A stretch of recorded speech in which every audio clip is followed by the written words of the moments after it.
dan sepantasnya bahwa dalil tersebut ditolak.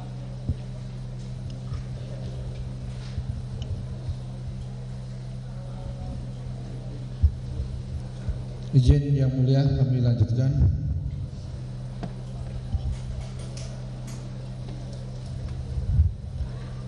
Bahwa dalil pemohon yang menyatakan tindakan termohon dalam penetapan tersangka atas diri pemohon merupakan tindakan sewenang-wenang dan bertentangan dengan asas keadilan dan kepastian hukum akan termohon jelaskan sebagai berikut. Terkait dengan penetapan pemohon sebagai tersangka dan pemohon merasa dirugikan dan menganggap tindakan termohon telah melanggar hak asasi manusia dan bertindak sewenang-wenang adalah dalil yang keliru. Perlu termohon tegaskan dalam menetapkan seseorang sebagai tersangka, penyidik atau termohon telah memiliki bukti permulaan yang cukup atau dua alat bukti yang sah sebagaimana yang dimaksud pasal 184 KUHP dan berdasarkan putusan Mahkamah Konstitusi nomor 21 garing PU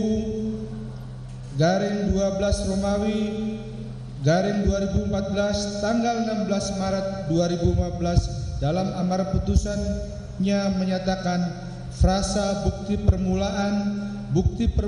yang cukup dan bukti yang cukup sebagaimana ditentukan dalam pasal 1 angka 14, pasal 17 dan pasal 21 ayat 1 Undang-Undang nomor 8 tahun 1981 tentang hukum acara pidana, Lembaran Negara Republik Indonesia tahun 1981 nomor 76 tambahan Lembaran Negara Republik Indonesia nomor 3209 tidak mempunyai kekuatan hukum mengikat sepanjang tidak dimaknai bahwa bukti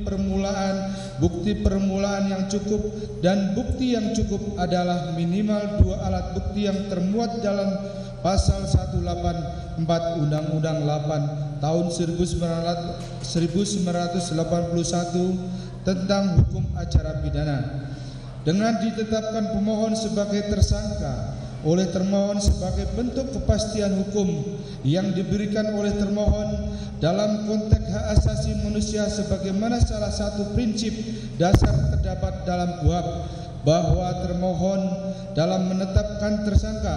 telah melakukan pengkajian terlebih dahulu berdasarkan fakta-fakta hasil penyidikan dan telah dilakukan gelar perkara pada hari Selasa tanggal 21 Mei 2024 yang bertempat di ruang gelar perkara di Treskrim Polda Jabar yang mana dalam dialog dan diskusi gelar perkara tersebut peserta dan pimpinan gelar sepakat untuk menetapkan saudara Peggy Setiawan alias Perong atau pemohon sebagai tersangka karena penyidik telah mendapatkan lebih dari dua alat bukti sesuai dengan pasal 184 KUHP. Dengan demikian, dalil pemohon adalah tidak berdasarkan fakta hukum dan patut untuk dikesampingkan oleh hakim peradilan.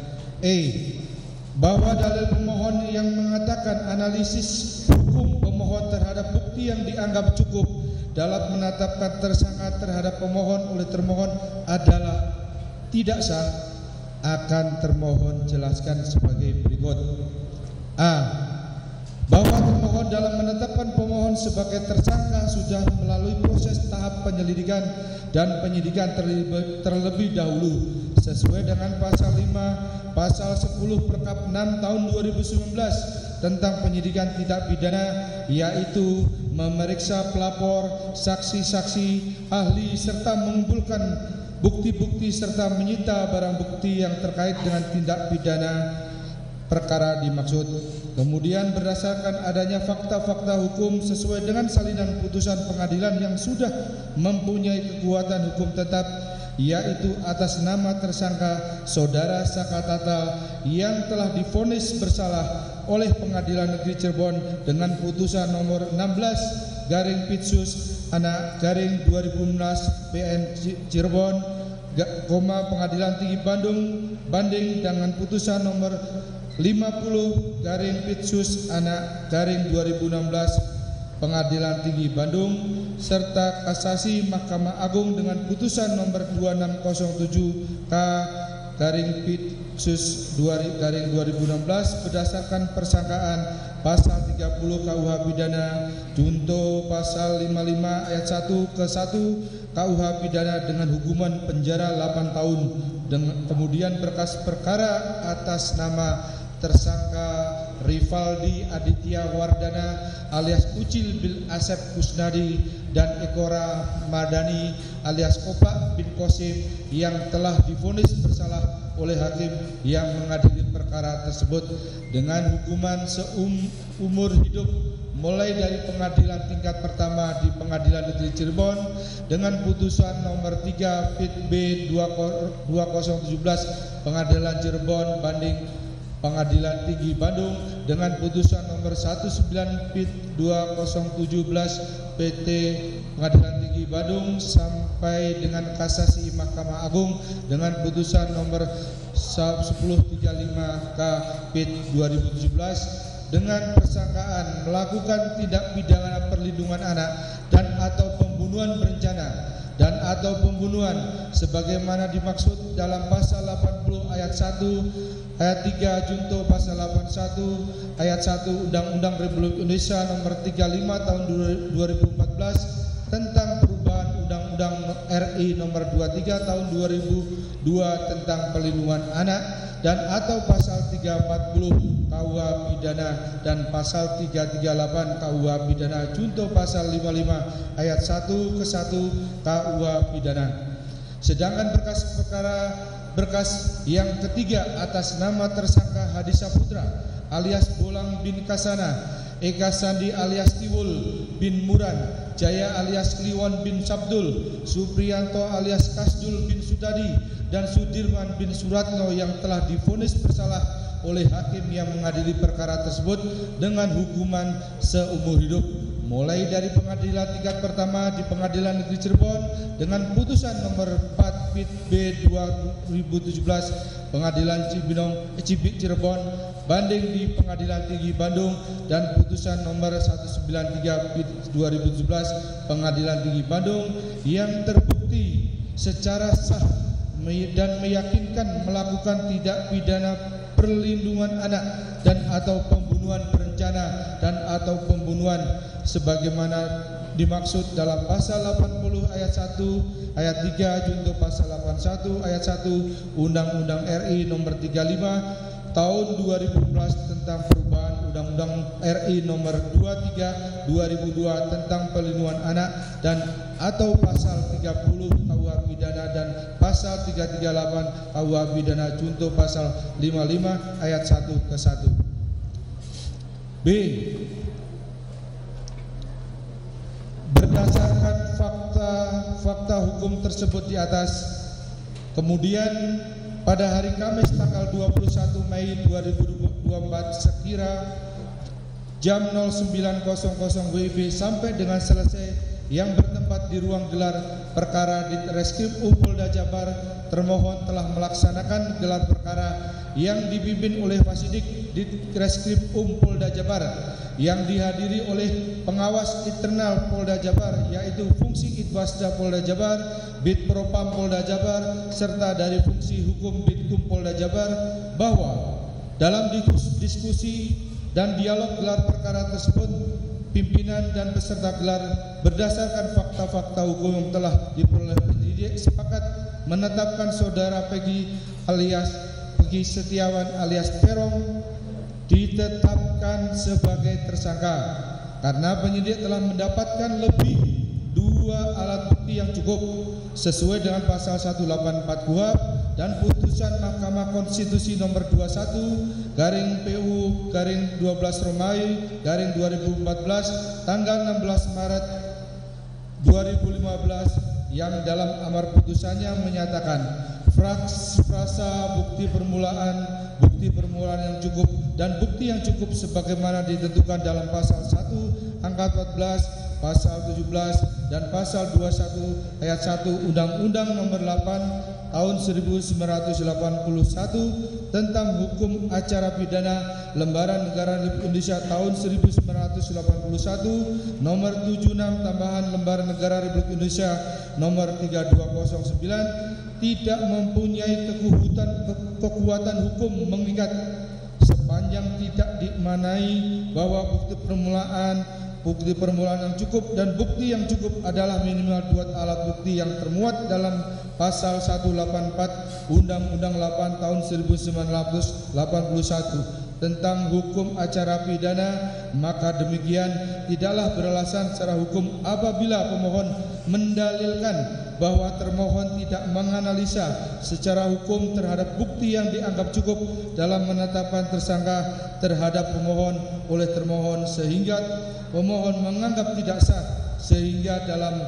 demikian dalil pemohon sangatlah keliru dan harus ditolak.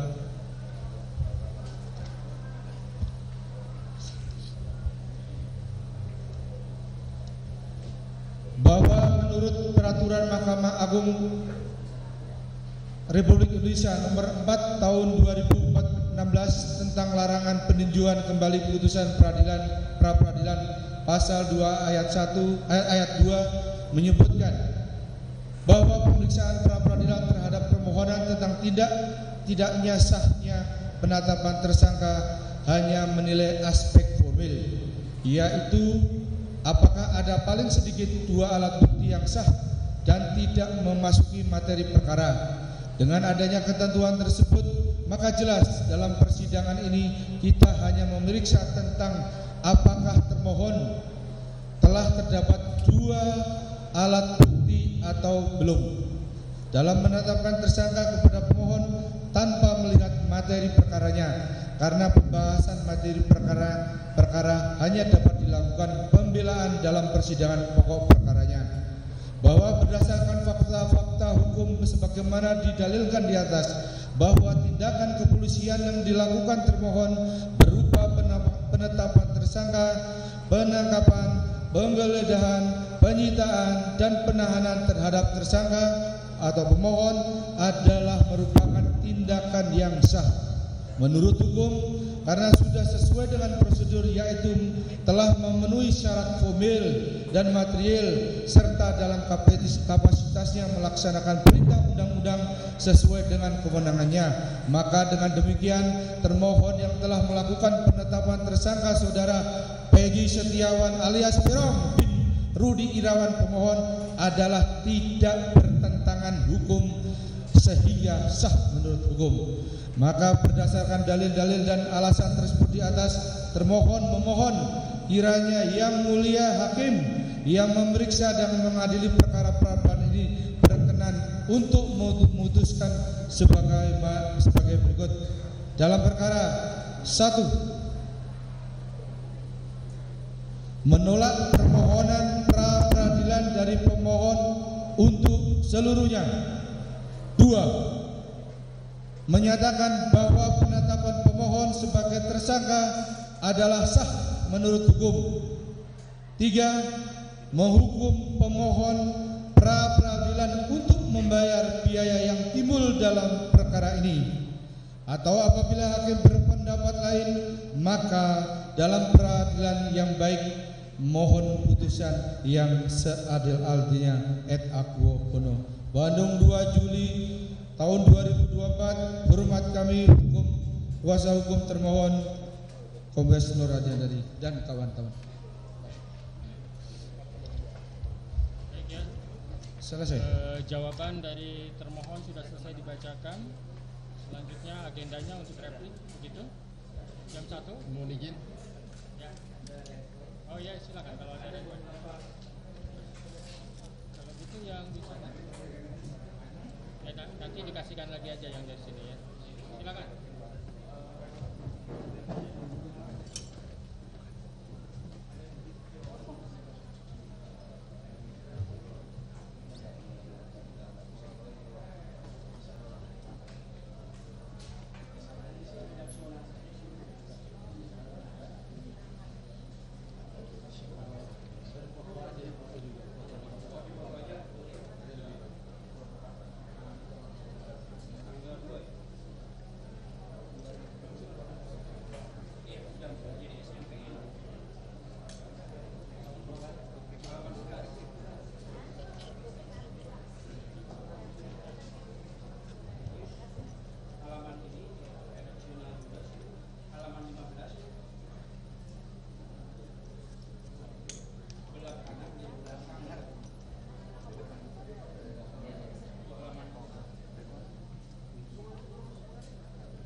Peggy sudah bisa ditetapkan sebagai tersangka, meskipun kuasa hukum Peggy sebelumnya menyebutkan bahwa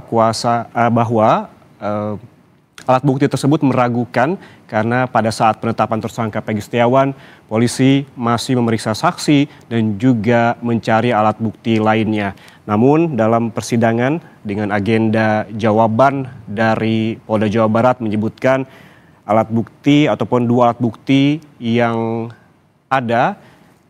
merupakan alat bukti yang kuat sehingga bisa menetapkan Peggy Setiawan sebagai tersangka. Kemudian penangkapan juga sudah sesuai dengan alat bukti. Inilah jawaban yang diberikan oleh Polda Jawa Barat dalam sidang pra-peradilan hari ini, di mana Polda Jawa Barat menilai beberapa poin atau dalil yang disampaikan dalam aspek formil ini terhadap penetapan tersangka Peggy Setiawan sudah memenuhi aspek formilnya.